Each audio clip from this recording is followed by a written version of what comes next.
Down syndrome একটি জন্মগত genetic সমস্যা। মানুষের দেহে 23 জোড়া ক্রোমোজোম থাকে, কিন্তু কখনো কখনো 23 জোড়ার বেশি ক্রোমোজোম নিয়ে কিছু শিশু জন্ম নেয়। সেক্ষেত্রে মানবদেহের 21তম জোড়ার ক্রোমোজোমের সাথে আরও একটি অতিরিক্ত ক্রোমোজোমের উপস্থিতি দেখতে পাওয়া যায়, এবং এই অতিরিক্ত ক্রোমোজোমের উপস্থিতির কারণেই ডাউন সিনড্রোম হয়ে থাকে, যা ট্রাইসেমি 21 নামেও পরিচিত। ডাউন সিনড্রোমের কারণ 21তম ক্রোমোজোমের ট্রিপ্লিকেশনের স্বতন্ত্রতা বোঝাতে বছরের তৃতীয় মাস অর্থাৎ মার্চের 21তম দিনটিকে ডাউন সিনড্রোম হিসেবে বেছে নেওয়া হয়েছে। বিশ্বব্যাপী ডাউন সিনড্রোমকে নীল হলুদের রূপকে প্রকাশ করা হয়। ধারণা করা হয় বিশ্বে প্রায় 70 লক্ষ ডাউন সিনড্রোম বৈশিষ্ট্য সম্পন্ন ব্যক্তি রয়েছেন। সেই হিসেবে বিশ্বে গড়ে প্রতি 800 জনে একজন ডাউন সিনড্রোম নিয়ে জন্মগ্রহণ করেন।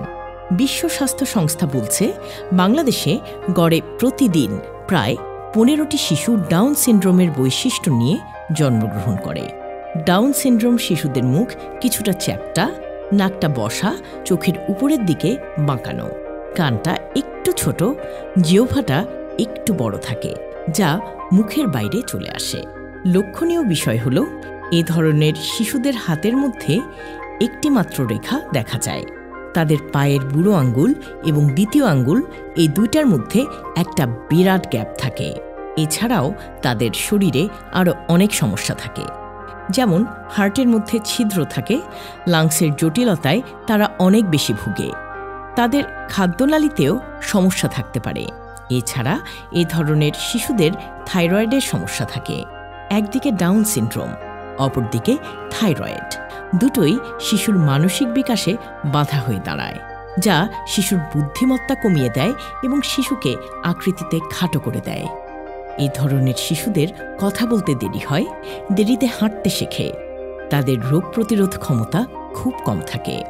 ডাউন সিনড্রোম হওয়ার সঠিক কারণ না জানা থাকলেও, যদি মায়ের বয়স বেশি হয় অথবা মায়ের আগের সন্তানটি ডাউন সিনড্রোম বৈশিষ্ট্য সম্পন্ন হয়ে থাকে, অথবা মায়ের ক্রোমোজোমের মধ্যে কোনো রকমের ট্রান্সলোকেশন থাকে, তাদের ক্ষেত্রে ডাউন সিনড্রোম বৈশিষ্ট্য সম্পন্ন শিশু জন্ম দেওয়ার সম্ভাবনা বেশি থাকে। দ্রুত শনাক্তকরণ এবং যথাযথ চিকিৎসা নিশ্চিত করা গেলে, সেই সাথে হার্টের ত্রুটি, থাইরয়েডের ত্রুটি সারিয়ে তুলতে পারলে ডাউন সিনড্রোম বৈশিষ্ট্য সম্পন্ন ব্যক্তিদের অনেকাংশেই ভালো রাখা যায়। ডাউন সিনড্রোম বৈশিষ্ট্য সম্পন্ন ব্যক্তিরা খুব মিশুক প্রকৃতির হয়। তারা মিউজিক খুব পছন্দ করে, টেলিভিশন দেখতে, ছবি আঁকতে ও নাচতে পছন্দ করে। তাদেরকে এই ধরনের অ্যাক্টিভিটিগুলোর মাঝে রাখলে তারা স্বাচ্ছন্দ্য বোধ করে এবং অনেকটাই মানসিকভাবে ভালো থাকতে পারে।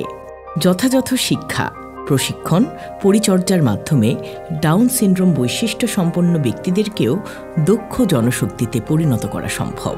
তাতে তারাও তাদের পরিবার, সমাজ ও দেশের উন্নয়নে গুরুত্বপূর্ণ অবদান রাখতে পারবে।